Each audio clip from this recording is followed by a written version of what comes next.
தமிழ் ஆராய்ச்சி உலகின் தன்னிகரில்லாத பேராசிரியர் ஆய்வறிஞர் தோ பரமசிவன் அவர்கள் என்று தலைப்பிட்டு 5 கட்டுரை தொடர்ச்சியாக பெரியாரியம் என்று சொல்கிறோமோ, அம்பேத்கரியம் என்று சொல்கிறோமோ, மார்க்சியம் என்று சொல்கிறோமோ, அதே போல தோப்பாவியம் என்பது ஒரு தனி கொள்கை என்ற என்னுடைய அண்ணன் ஓடிக்கொண்டே இருந்தார். ஒளிவதற்கு ஒரு இடத்தை தேடினோம். அங்குமிங்கும் தேடிய போது அவர் கண்ணுக்கு படாத இடமாக எங்களுக்கு தெரிந்த ஒரே இடம் லைப்ரரி, நூலகம்.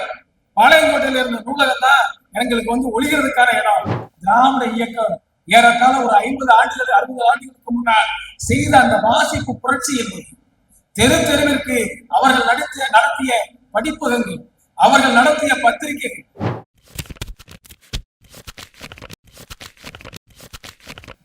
திராவிட ஆசிரியர் அருமை தோழர் வா நேரு அப்படி கூப்பிடப்பெல்லாம் கொஞ்சம் கஷ்டமா இருக்கு. எனக்கு வாங்க நேரு கூட அவங்க வச்சிருக்கலாம். வாங்க வா நேரு. அனைவருக்கும் அன்பான வணக்கம். பேராசிரியர் ஐயா தோ பரமசிவன் அவர்களுடைய 4ஆம் ஆண்டு நினைவு கருத்தரங்கத்திற்கு ஒரு அருமையான வரவேற்பினை அவருடைய கடைசி மாணவன் நான் என்று ராமர் சொன்னார். திருத்தம். அவரை படிக்கக்கூடிய அனைவருமே மாணவராகத்தான் தொடர்ந்து கொண்டிருப்பார்கள்.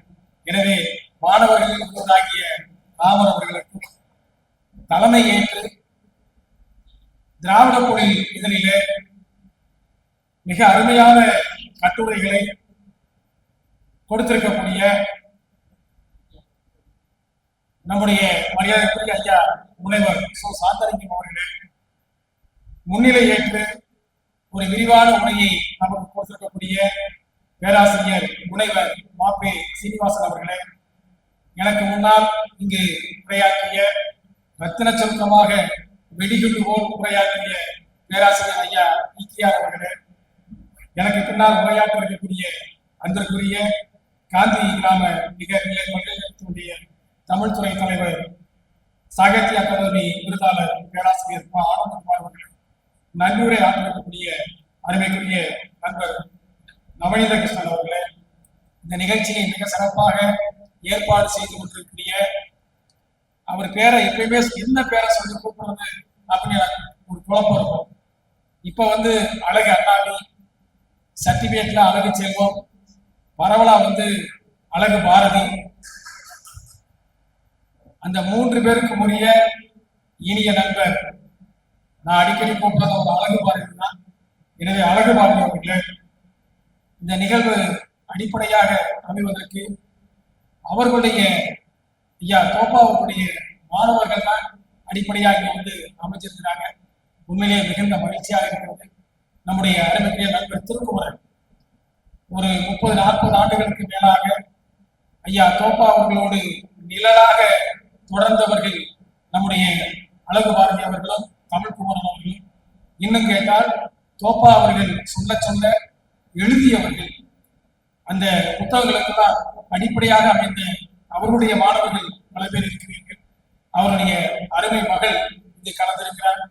அதை தவிர நிறைய ஆளுமைகள் இங்கே இருக்கிறீர்கள். ஒவ்வொருவரும் 1 மணி நேரம் 2 மணி நேரம் பேசக்கூடிய ஆளுமைகள். அப்படிப்பட்ட ஆளுமைகளுக்கு முன்னால் சில மணித்துளிகள் நான் பேச விடுகின்றேன். ஐயா தோப்பா அவர்களை முனைவர் கு ஞானசம்பந்தன் அவர்கள் மூலமாகத்தான் நான் அறிவேன். நான் பிஎஸ்என்எல்லில் வேலை பார்த்துக் கொண்டிருந்த பொழுது பிஎஸ்என்எல்லுடைய அனுமதி பெற்று முனைவர் பட்டம் நான் மேற்கொள்ள வேண்டும் என்று ஐயா ஞானசம்பந்தன் அவர்களிடம் மாணவராக சேர்ந்த பொழுது அவர் சொன்ன முதல் வார்த்தை, போய் தோப்பா அவர்களை போய் பார்த்து விட்டுவார். அவரை ஏற்கனவே நான் தியாகராஜா கல்லூரியிலே பார்க்கின்ற பொழுது பார்த்திருக்கிறேன், பேசியிருக்கிறேன் என்றாலும் கூட நேரடியாக அவரோடு பல்வேறு விஷயங்களை பேசுவதற்கான ஒரு வாய்ப்பாக அன்றைக்கு பாளையங்கோட்டை கூட எனக்கு அமைஞ்சது. இயல்பாவே பார்த்தீங்கன்னா பாளையங்கோட்டை என்பது என்னோட மாமனார் ஊர். அங்கு அடிக்கடி போறதுக்கான ஒரு வாய்ப்பு உண்டு. எனவே தொடர்ச்சியாக ஐயா தோப்பா அவர்களோடு பல்வேறு நிலைகள் இப்ப போனாலும் பாளையங்கோட்டைக்கு போனாலும் மாமனார் வீட்டு பக்கம் போறோம்னா போலையோ நான் தோப்பாய்யா வீட்டுக்கு கட்டாயம் போயிட்டு வருவேன் அப்படிங்கிற அளவிற்கான ஒரு தொடர்ச்சியான அவருடைய வீட்டுக்கு போகக்கூடிய வாய்ப்பு கிடைத்தது. அப்பொழுதுதான் அவருடைய இந்த பல்வேறு உரையாடல்கள் இயல்பா சொல்லுவாங்க. திருநெல்வேலிக்காரியா கூட பூமிராஜன் ஒருத்தர் வேலை பார்த்தார், பேசிக்கிட்டே இருப்பாரு நிறைய. அவர்கிட்ட சில நேரம் நம்ம வந்து ஊப்படாமட்டோம்னா, ஏய் நான் திருநெல்வேலிக்காரையா, நான் பேசாம இருந்தா செத்து போவையா, நான் பேசுறதுக்கு ஊப்போடியாம, அந்த அளவிற்கு வெளிப்படையாக பேசக்கூடிய ஒரு தோழர். நிறைய அது இயல்பாகவே வந்து அந்த உரையாடல் என்பது இயல்பான ஒரு உரையாடலா இருக்கும். அந்த வகையில ஐயா தோப்பா அவர்களோடு அந்த உரையாடுவது, என்னுடைய ஆய்வு சம்பந்தமாக அவர் கேட்ட பல கேள்விகள், இறையன்பு படைப்புகளில் தன்னம்பிக்கையும் மனிதநேயமும் என்ற தலைப்புல நான் பண்ண போறேன் அப்படின்னு கேட்ட பொழுது, நிறைய புத்தகங்களை விசாரம் பண்ண போறீங்க, அது தவிர நீங்க என்ன பண்ண போறீங்க கேட்ட பொழுது அவர் தான் சொன்னாரு, அவரோட ஒரு பேட்டி எடுங்க, அந்த எப்படி அவருடைய படைப்பாக்கம் இருக்கு அதை பற்றி ஒரு முழுமையான ஒரு பேட்டியாக கொடுங்கள் என்று சொன்னார். அது வந்து ஒரு பின்னிணைப்பாக ஒரு அந்த என்னுடைய ஆய்வேடு வந்து அமைஞ்சது. அதுதான் அந்த ஆய்வேடுக்கே ஒரு மிக சிறப்பான ஒரு பகுதியாக அமைக்கும். எனவே அந்த வகையில எந்த ஒரு முனைவர் பட்ட ஆய்வாளர் என்றாலும் அல்லது பல்வேறு நிலைகளில அதை பற்றி ஆராய்ச்சி கட்டுரைகள் எழுதுவதாக இருந்தாலும் ஒரு அடிப்படையான ஒரு குருவாக ஒரு ஆசிரியராக விளங்கியவர் நம்முடைய தோப்பாளர். அதை போலவே மாணவர்களால் இன்றைக்கு அவர் கொண்டாடுவதை போலவே ஐயா ஈகி ராமசாமி அவர்கள் இங்கே இருக்கிறார். அவருடைய 75வது ஆண்டு விழாவில அவரிடம் கற்ற மாணவர்கள் நிறைய பேர் இணைந்து அந்த 75வது ஆண்டு விழாவை ஐயா ஈகி ராமசாமி அவர்களையும் அம்மா கஸ்தூரி ராமசாமி அவர்களையும் இணைத்து வைத்து ஒரு மிகப்பெரிய திருவிழாவாக கொண்டாடும். உண்மையிலே மகிழ்ச்சியா இருக்கு. ஏன்னா அந்த ஆசிரியர்கள் மிக சரியாக அவர்கள் மாணவர்கள் மத்தியில அந்த ஆக்கத்தை அளிக்கின்ற பொழுது அந்த மாணவர்களுடைய நன்றி உணர்ச்சி என்பது ஒரு மிகப்பெரிய அளவிற்கு இருக்கிறது என்பதற்கு பல்வேறு எடுத்துக்காட்டுகளை நாம் சொல்ல முடியும். எனவே அந்த வகையில் மாணவர்களால் ஒரு பக்கம் மிகப்பெரிய அளவிற்கு கொண்டாடப்படுபவர் நம்முடைய ஐயா தோப்பா அவர்கள். இன்னொரு பக்கத்துல திராவிடர் கழக தலைவர் ஐயா ஆசிரியர் கி வீரமணி அவர்கள் தன்னுடைய வாழ்வியல் சிந்தனைகள் என்று கட்டுரைகள் தொடர்ச்சியாக எழுதிக் கொண்டிருக்கிறார். விடுதலையை படிக்கக்கூடிய பல தோழர்களுக்கு தெரியும். அதுல தமிழ் ஆராய்ச்சி உலகின் தன்னிகரில்லாத பேராசிரியர் ஆய்வறிஞர் தோ பரமசிவன் அவர்கள் என்று தலைப்பிட்டு 5 கட்டுரை தொடர்ச்சியாக 5 நாட்கள் நம்முடைய ஆய்வறிஞர் ஐயா தோப்பா அவர்களை பற்றி எழுதினார்கள். அதுல ஆரம்பிக்கின்ற பொழுது புராண கால பழைய பரமசிவனுக்கு கற்பனையான நெற்றிக்கண் இருந்ததாக எழுதி பரப்புவது வாடிக்கையான வேடிக்கை. ஆனால் இந்த புதிய தோ பரமசிவனுக்கோ அறிவுக்கண், அதில் எப்போதும் பெரியாரின் ஆராய்ச்சி ஒளி வீசிக்கொண்டே இருக்கும்.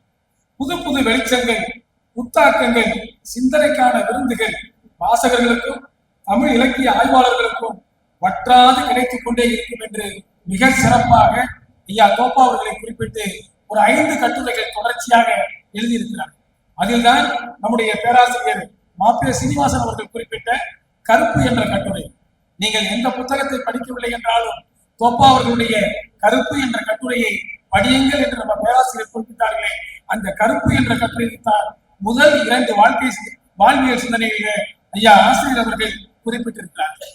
அந்த வகையில் இப்படி ஒரு பக்கம் அவருடைய மாணவர்கள் கொண்டாடுகிறார்கள், இன்னொரு பக்கத்துல திராவிட இயக்க தலைவர், திராவிடர் கழகத்துடைய தலைவர் 92 வயதாகக்கூடியவர், பேரறிஞர் அண்ணாவோடு, பெரியாரோடு, கலைஞரோடு என்று திராவிட இயக்கத்தினுடைய முன்னோடி தலைவர்களோடு, நம்முடைய பெருந்தலைவர் காமராஜர் அவர்களோடு நேரடியாக பழகிய ஒரு தலைவர் மனம் இயந்து போற்றி பாராட்டுகிறது என்று சொன்னார். நம்முடைய ஐயா தோப்பா அவருடைய பெருமை என்பது எவ்வளவு பெருமைக்குரியது என்பது நமக்கு தெரியும். அது மட்டுமல்ல, தோப்பாவியம் நம்முடைய அழகு பாரதி அவர்கள் பேசும்பொழுது சொன்னார்கள், எப்படி பெரியாரியம் என்று சொல்கிறோமோ, அம்பேத்கரியம் என்று சொல்கிறோமோ, மார்க்சியம் என்று சொல்கிறோமோ, அதே போல தோப்பாவியம் என்பது ஒரு தனி கொள்கை என்ற அடிப்படையில பல்வேறு செய்திகளை என்னால் சொல்ல முடியும் என்று தோழர் அழகு பாரதி அவர்கள் குறிப்பிட்டார்கள். ஏன் அப்படி சொல்றாங்க கேட்டால், நம்முடைய ஐயா தோப்பா அவர்களை பொறுத்தளவில் அவர் அடித்தளத்தில் நிற்பது பெரியாரியம். நான் ஒரு பெரியாரிஸ்ட் என்பதை எந்த இடத்திலும் அவர் மறுக்கவில்லை. இன்னும் கேட்டால் ஐயா ஈகி ராமசாமி அவர்கள் சொன்னதை போல நான் இந்து அல்ல நீங்கள் என்று கேட்டவர் ஐயா தோப்பா அவர்கள். பார்ப்பனத்தினுடைய வெற்றி என்பது எப்படி அமைந்திருக்கிறது என்பதை தன்னுடைய பல்வேறு புத்தகங்களை குறிப்பிட்டவர். இதுதான் பார்ப்பனியம் என்று அடிப்படையான ஒரு நூலினை கொடுத்தது. அது மட்டுமல்ல, அண்ணல் அம்பேத்கர் அவர்கள் எப்படி காந்தியின் பெயரால் ஏமாற்றப்பட்டார் என்பதை கூடா ஒப்பந்தம் ஒரு சோக வரலாறு என்று அவர்கள் கொடுத்திருக்கிறார். இப்படி அவருடைய பல்வேறு நூல்களை பார்த்தால் அடிப்படையில் தந்தை பெரியாரை, பெரியாரியத்தை ஏற்றுக்கொண்ட ஒரு ஆய்வாளர். ஆனால் அவருடைய பரப்பு என்பது பல்வேறு நிலைகளிலே நிறைய வாசிப்பு பழக்கம் என்பது அவருக்கு அடிப்படையாக இருக்கு. இன்றைக்கு உலக அளவிலே தமிழ் சிறுகதை உலகில் வாழக்கூடிய எழுத்தாளர்களில் மிகப்பெரிய எழுத்தாளர் யார் என்று கேட்டால் நான் கண்ணை மூடிக்கொண்டு முத்துலிங்கம் என்று சொல்வேன். கனடா நாட்டிலே வசிக்கக்கூடிய ஈழத்தைச் சேர்ந்த முத்துலிங்கம் அவர்கள் பரந்துபட்ட ஒரு அறிவை கொண்டவர்.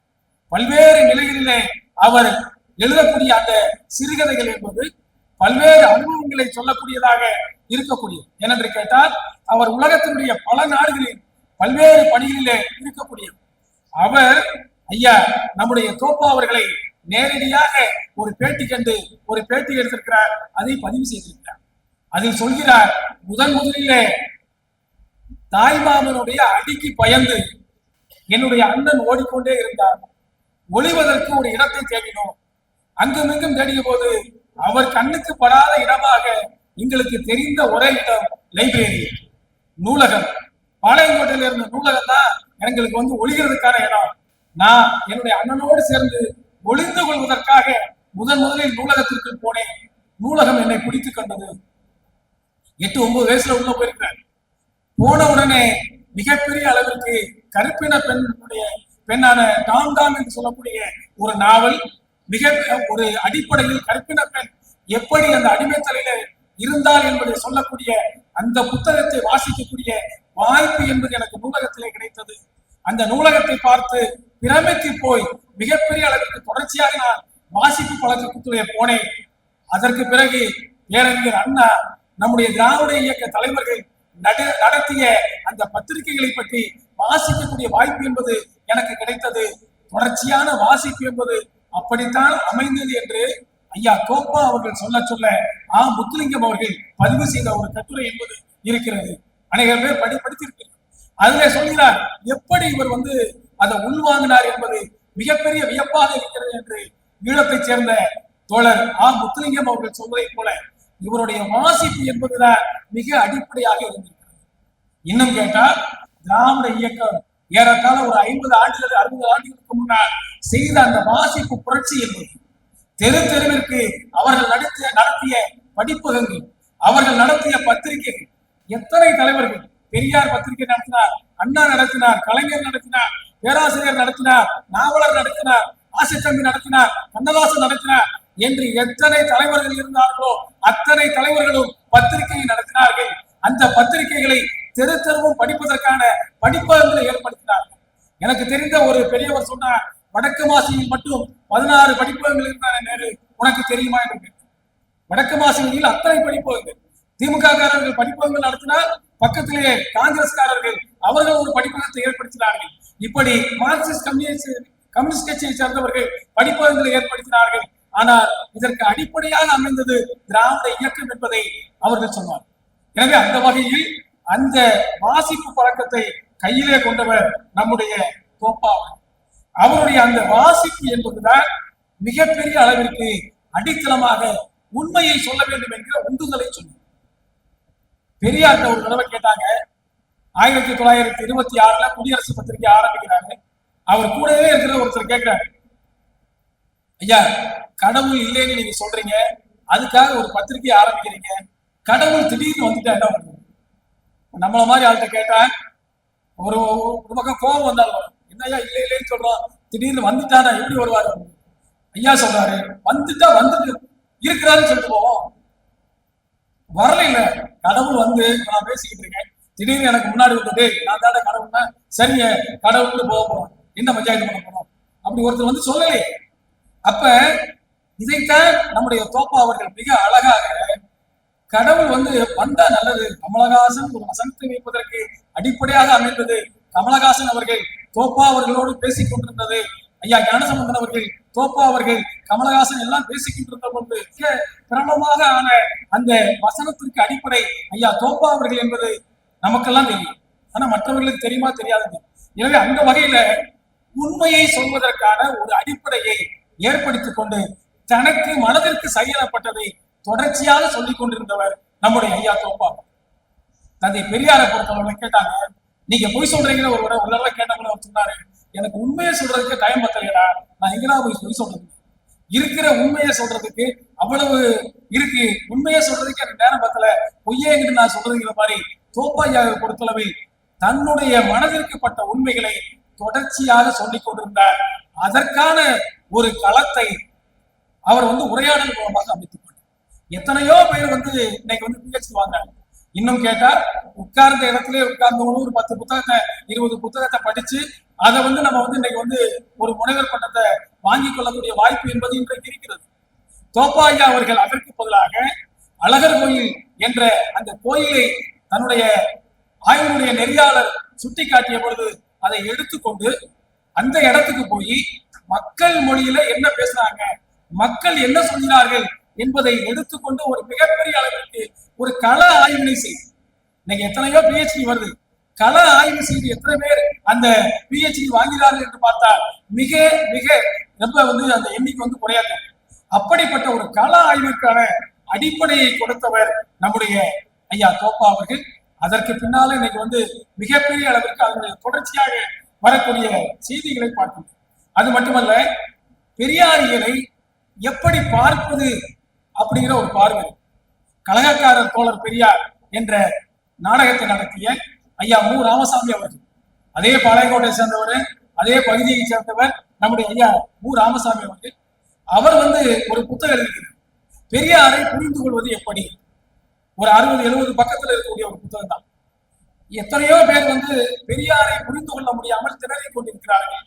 இன்னும் கேட்டால் மார்க்சிய லெனினிய குழுக்களில் இருந்த பல தோழர்கள் ஒரு 30 வருஷம் 40 வருஷம் உள்ள இருந்துட்டு வெளியே அம்பேத்கர் பெரியாரை எல்லாம் படிச்சுட்டு நான் இதெல்லாம் எப்படி படிக்காம இருந்தேன்னு தெரியல அப்படின்னு சொல்லக்கூடிய தோழர்களை நான் அறிவேன். எங்களுக்குலாம் அதை சொல்லவே இல்லைங்க, பெரியாரை பத்தி சொல்லல, அம்பேத்கரை பத்தி சொல்லல. ஆனால் வெளியே படித்த பிறகுதான் மண்ணுக்கேற்ற மார்க்சியத்தை, இந்த மண்ணுக்கேற்ற கம்யூனிசத்தை இவர்கள் பேசியிருக்கிறார்கள் என்பது எனக்கு தெரிகிறது என்று வெளிப்படையாக சொல்வதை போல தந்தை பெரியாரை எப்படி புரிந்து கொள்வது என்பதற்கான அடித்தளத்தை மிகப்பெரிய ஆய்வுகளாக தன்னுடைய எழுத்துக்கள் மூலமாக ஐயா தோப்பா அவர்கள் கொடுத்திருக்கிறார். எப்படி ஒரு நாடகத்தின் மூலமாக ஐயா மு ராமசாமி அவர்கள் கொடுத்து கொண்டிருக்கிறார்களோ, மதுரை லேடிடோ கல்லூரியில பெண்கள் எல்லாம் சேர்ந்து ஒரு நாடகத்தை நடத்தினாங்க. அந்த நாடகத்தில் பெண் ஏன் அடிமையானார் என்ற அந்த கருத்தினுடைய அடிப்படையில் அந்த பெண்கள் நடத்திய நாடகத்துல அந்த பெண்கள் சிரித்த சிரிப்பு இருக்கு பாருங்க. அந்த கல்லூரி பெண்கள் நாடகத்துல நடித்த பெண்கள் சிரிப்பு என்பது இன்றும் கூட எனக்கு காதல ஒழிச்சுட்டே இருக்கு. எப்படியெல்லாம் சொல்லி பொம்பளை சிரிச்சா போச்சுன்னு சொல்லி நம்ம சிரிக்க விடாம வச்சிருக்காங்க அப்படின்னு சொல்லிட்டு அந்த பெண்கள் அப்படி ஒரு சிரிப்பு சிரிச்சாங்க. இதுதான் பெரியாரியம் என்று சொல்வதை போல பெண் ஏன் சிரிக்கக்கூடாது என்று சொன்னார்கள் என்பதை எடுத்துக்கொண்டு சிரித்து காட்டுகிறோம் என்று அந்த பெண்கள் சொன்னதை போல ஐயா தோப்பா அவர்களை பொறுத்தளவில் தன்னுடைய ஆய்வுகள் மூலமாக பல்வேறு இடங்களில் இருக்கக்கூடிய அவருடைய அந்த அடிப்படையில பல செய்திகளை அவர்கள் சொல்லியிருக்கிறார்கள். ஐயா நேரத்தை பொறுத்தளவில் அவர் சொன்ன நேரத்துக்குள்ள முடிக்கணும் என்ற கவலையும் எனக்கு இருக்கிறது. எனவே சில செய்திகளை பற்றி இன்றைக்கு பாத்தீங்கன்னா நிறைய மாறுதல்கள் கொண்டே இருக்கு. ஐயா தோப்பா அவரிடம் ஒரு கேள்வியை கேட்கிறார்கள். கேட்கிற பொழுது அவர் சொல்கிறார், தந்தை பெரியாருடைய காலத்திற்கு பின்னால் 30 ஆண்டுகளுக்கு பின்னால் நாம் இருக்கிறோம். அப்ப இந்த காலத்தினுடைய அடிப்படையிலும் சில செய்திகளை நாம் சேர்த்துக் கொண்டு யோசிக்க வேண்டியிருக்கிறது என்ற கருத்தை சொல்கிறார். இன்னைக்கு தோப்பா அவர்கள் நம்முடைய 2020 இறந்த பிறகு 2024 இன்றைக்கு நாம் 4வது நினைவு நாளை நாம் நினைவு கூறக்கூடிய நிலையில அறிவியல் எவ்வளவு மாறி இருக்கிறது என்பதை நாம் கவனத்திலே கொள்ள வேண்டும். உலக அளவிலே ஐயா தோப்பா அவர்களுடைய இந்த கருத்துக்கள் செல்வதற்கான வழிகளை நாம் கண்டறிய வேண்டும், அதை கொண்டு செல்ல வேண்டும். ட்விட்டர்ல ஸ்பேஸ்னு ஒரு ஸ்பெஷல் ஒரு வசதி. அந்த ஸ்பேஸ்ங்கிற வசதியில் எப்படின்னா, இப்போ ஒரு 50 பேர் அல்லது 100 பேர் 200 பேர் இந்த அரங்கத்திலே உட்கார்ந்து நாம் ஒரு கருத்தை கேட்பதை போல ட்விட்டர்ல ஒரு அக்கௌண்ட் வைத்திருக்கக்கூடிய ஒரு 600-700 பேர் ஒரே நேரத்தில் அதிலே நாம் கேட்க முடியும். உலக அளவில் இருக்கக்கூடிய பல்வேறு தோழர்கள், கனடாவில் இருக்கலாம், அமெரிக்காவில் இருக்கலாம், லண்டன்ல இருக்கலாம், அல்லது இந்தியாவுக்குள்ள வேற வேற பகுதியில் இருக்கலாம், ஒரு குறிப்பிட்ட நேரத்துல இந்த தலைப்பில இந்த நூலை பற்றி நாங்கள் பேசுகிறோம் என்று சொன்னால் எளிதாக இணைந்து கொள்ள முடியும். அப்படி ஐயா தோப்பா அவர்களுடைய நூலை பற்றி நாம் ட்விட்டர்களிலே பேச வேண்டும்.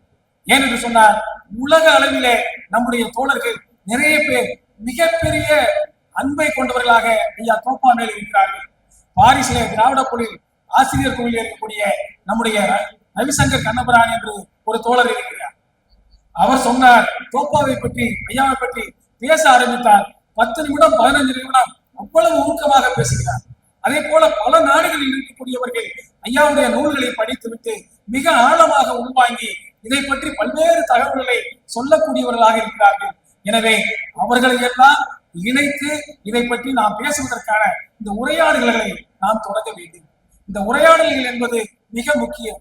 தோப்பா அவர்களை பொறுத்தளவில், நம்முடைய தந்தை பெரியார் அவர்களை பொறுத்தளவில், பெரியார் அவர்கள் 3 மணி நேரம் 4 மணி நேரம் மேடையிலே பேசிவிட்டு பல்வேறு கருத்துக்களை சொல்லிவிட்டு கடைசியிலே நான் சொல்கிறேன் என்பதற்காக நீங்கள் நம்பாதீர்கள், நான் சொன்னதை உங்களுடைய மூளைக்கு உங்களுடைய சிந்தனைக்கு சரியா என்பதை சரி செய்து கேட்டு பாருங்கள். சரி என்று சொன்னால் ஏற்றுக்கொள்ளுங்கள், தவறு என்று சொன்னால் விட்டு விடுங்கள் என்று சொன்னவர் பெரியார். அதே போலத்தான் ஐயா நம்முடைய தோப்பா அவர்களை பொறுத்தளவில் பல்வேறு உரையாடல்களை தொடர்ச்சியாக அவர் நடத்தி இருக்கிறார். அவருக்கு தான் சொன்ன கருத்து தவறு என்று சுட்டி காட்டினார். அதற்கு சரியான விளக்கத்தை சொன்னால் அதை ஏற்றுக்கொள்ளக்கூடியவராக மிகப்பெரிய ஜனநாயகவாதியாக இருந்தவர் ஐயா தோப்பா. எந்த உரையாடலாக இருந்தாலும், அது 10 வயது பையனாக இருந்தாலும் அல்லது கணிதம் படித்த மாணவனாக இருந்தாலும் சொல்லக்கூடிய கருத்து என்பது சரியான கருத்தாக இருக்கிறது, தன்னுடைய கருத்துக்கு மாற்று கருத்தாக இருக்கிறது என்று சொன்னால் கூட அதை ஏற்றுக்கொள்ளக்கூடியவராக இருந்தவர் நம்முடைய தோப்பா அவர்கள். எனவே அவருடைய கட்டுரைகளை பற்றி நிறைய செய்திகளை வைத்திருந்தாலும் கூட இன்றைக்கு அதை போல எப்படி இணையம், ட்விட்டர், நம்முடைய முகநூல் என்று பல்வேறு நிலைகள் வந்திருக்கிறதோ, அடுத்து மிகப்பெரியதாக செயற்கை நுண்ணறிவு என்ற ஒரு அறிவியல் வருகிறது. இந்த அறிவியல் அனைத்தையும் விழுங்கிவிடும் என்று சொல்கிறார்கள். எப்படி என்று சொன்னால், ஒரு பண்பாட்டு அசைவு என்று ஒரு தலைப்பு நான் கொடுக்கிறேன் என்று சொன்னார். பண்பாட்டு அசைவுகளை பற்றி உலகத்திலே யாரெல்லாம் எழுதியிருக்கிறார்களோ அதை பூரா ஒட்டுமொத்தமாக கொண்டு வந்து எனக்கு ஒரு கட்டுரையாக கொடுக்கும். ஆனால் அந்த பண்பாட்டு அசைவிலே ஐயா நம்முடைய தோப்பா அவர்கள் எழுதியிருக்கிறார்கள் என்ற குறிப்போ அல்லது நம்முடைய ஐயா டி.கி. ராமசாமி போன்ற பேராசிரியர்களோ அல்லது மற்றவர்களோ எழுதியிருந்தால் அவர்கள் எழுதியிருக்கக்கூடிய அந்த கருத்துக்களோ யாருடைய கருத்துக்கள் என்று சொல்லாமலேயே ஒட்டுமொத்தமாக கொடுக்க முடியும் என்று சொல்கிறார். அப்படி என்றால் யாருடைய சிந்தனை, யாருடைய கருத்து என்று அவர்களுக்கு தெரியாதது மட்டுமல்ல, மாற்றாக வரக்கூடிய பல்வேறு கருத்துக்களையும் உள்ளே இணைத்து தப்பா சொல்லக்கூடிய கருத்துக்களையும் கூட இணைத்து சொல்லக்கூடிய ஒரு வாய்ப்பு என்பது இந்த செயற்கை நுண்ணறிவில இருக்கிறது. செயற்கை நுண்ணறிவை பொறுத்தளவில் ஒரு மொழிபெயர்ப்பு ஒரு குறிப்பிட்ட அளவில நான் ஒரு கட்டுரையை கொடுக்கிறேன் என்று சொன்னால் ஒரே நேரத்தில் ஒரு செகண்ட்ல ஒரு 100-120 மொழிகளில் மொழிபெயர்த்து கொடுத்து விடும் என்கிறார்கள்.